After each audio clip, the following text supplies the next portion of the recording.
I'm going to go telephone right now, and I hope your voice is better than mine this morning, Cindy. Cindy Grosz joins us, and she's out running for United States House of Representatives in Nassau County. Good morning, Cindy.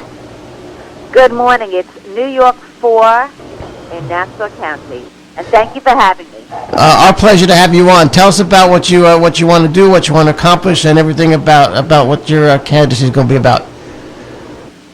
Well, my county has been represented by Kathleen Rice for 3 terms now, and basically everybody says the same thing. What has she done?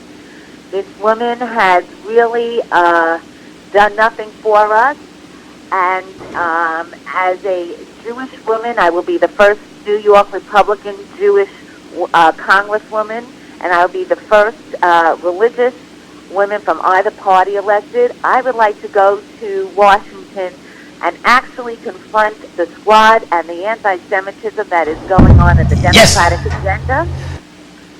And Kathleen Rice has remained silent on calling out the squad, among other things.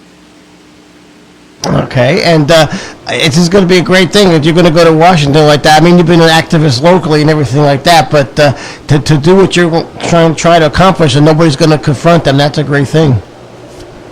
Well, thank you. It's not just the Jewish issues that I am concerned about. I am concerned about the issues of the people that I will represent in my district. Our economy is not its best because, as you know, in New York State, we are a mess right now in Albany, and our taxes are really high, and there are things going on the federal level that we are not taking advantage of because Kathleen Rice's biggest message over the past year has been to impeach Trump.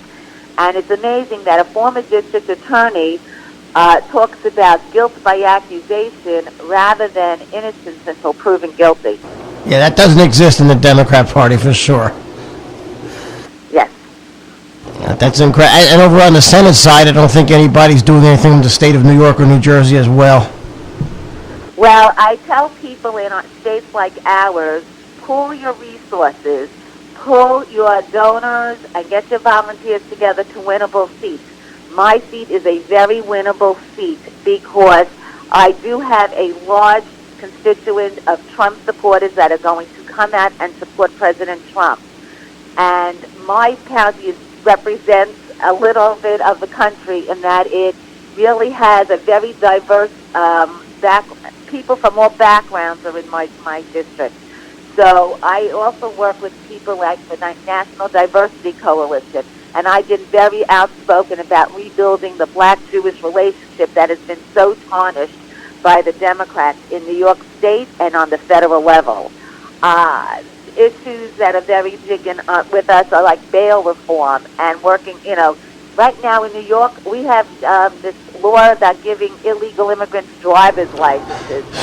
People are very concerned about security nationally and internationally. And this is a very winnable seat where President Donald Trump will have a trusted ally and a voice for him, and a voice for New Yorkers and a voice for Nassau County. So the district you are in the 5 towns, Oceanside, Long Beach, West Hempstead, places like that, you have mostly an Orthodox contingency that would support you anyway, right? I do have a very large Orthodox constituency. At one point during her first term, we were all supporters of Kathleen Rice. She came out opposing the Iran nuclear deal, and she was doing a lot of things bipartisan. But the past term especially, she has come out so anti-Trump. She has come out so anti the values that we appreciate. She did not go attend the embassy opening in Jerusalem, and every single person in the House of Representatives was invited. I was there as a VIP guest, so I know for a fact that they were all invited. They come out, a perfect example, after Muncie, Kathleen Rice coordinated a congressional press conference, and she had Gregory Meeks standing with her and Tom Suozzi. Okay, and they got great press that they stood together and they call out hate. But they didn't do any legislation, or they didn't call out or take any actions to stop the hate. And Gregory Meeks was standing side by side with Kathleen Rice. Let's be realistic. Gregory Meeks in 2015 stood out and spoke out when Bibi Netanyahu came to visit the United States and spoke at the House of Representatives. He was very outspoken against it. That is not the way we treat our leaders who are our allies, regardless of whether it's Bibi or anybody else. Exactly. We need a voice like you to counter the Bernie Sanders of the world, too, right?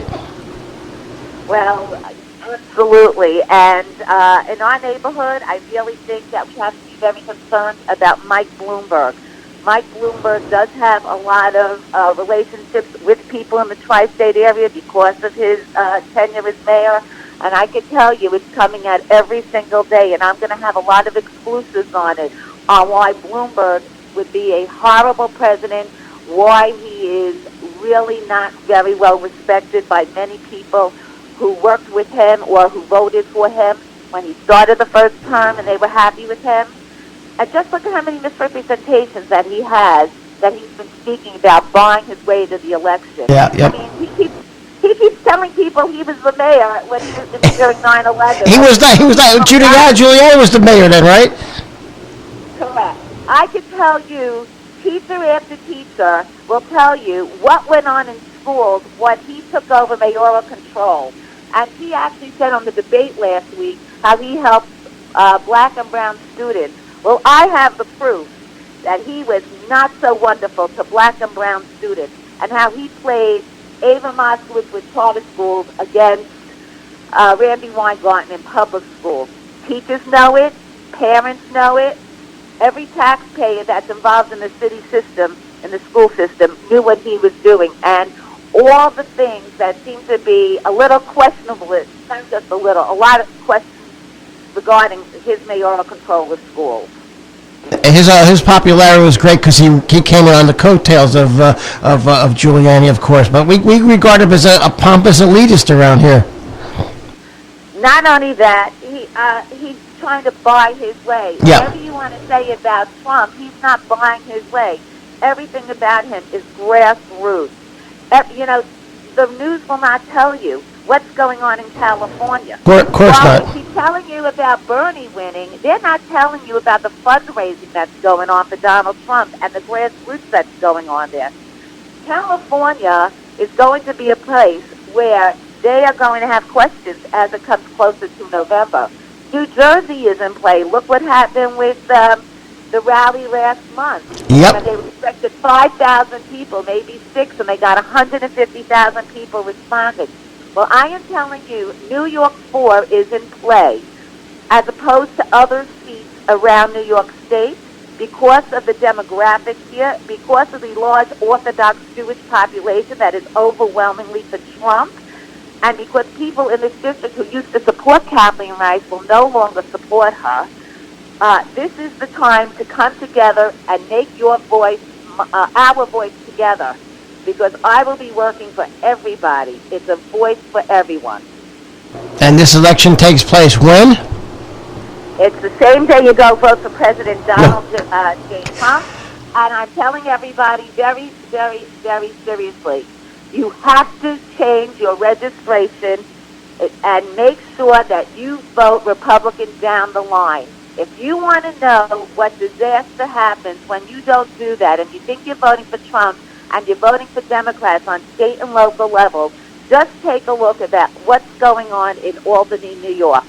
Everybody should have a wake-up call. Take 1 hour just to go even through your social media, read the articles, the chaos that is coming out of New York, the millions upon millions of dollars that are being wasted. And that is because voting red, progressive, socialist ideas don't work. We do not want to make it Venezuela in the United States. God forbid. We appreciate the American dream and democracy. And they're giving Simcha Felder a hard time, our friend from many years ago, because he changed his party, right?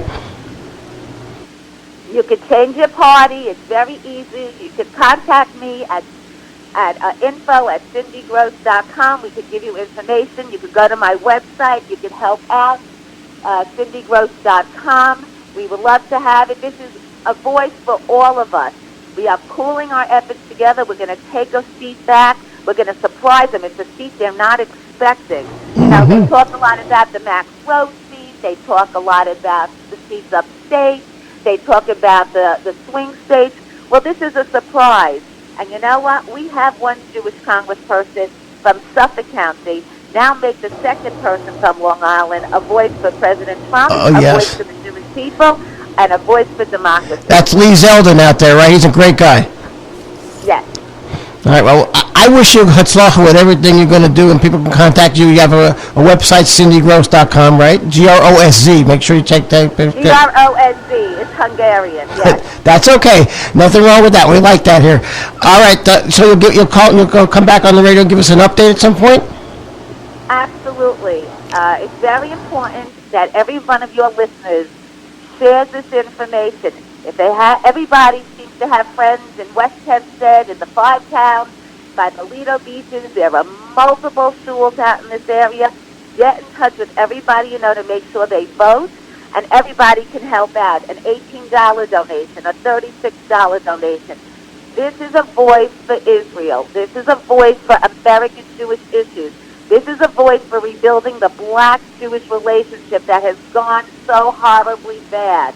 This is a voice for the economy and for international security, and a voice to say, thank you for President Trump for the amazing first term. You have been the best president ever. Even I was lucky enough to be at the White House at the Hanukkah party, standing there, watching him sign the executive order combating anti-Semitism. Absolutely. It was amazing. Nobody has done this for us, and we must say thank you by voting him back and making sure he has a House and a Senate that work with him.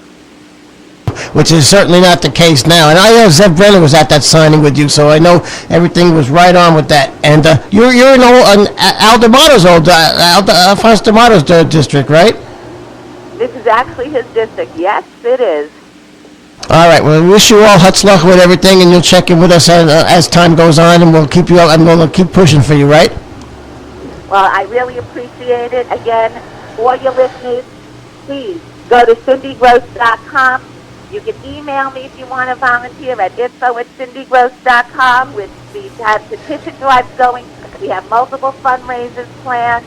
And it's going to be a fun and different campaign because anybody who knows my personality knows that I am not going to do the standard campaign. It's going to be a lot of fun, a lot of great surprises, a very memorable experience.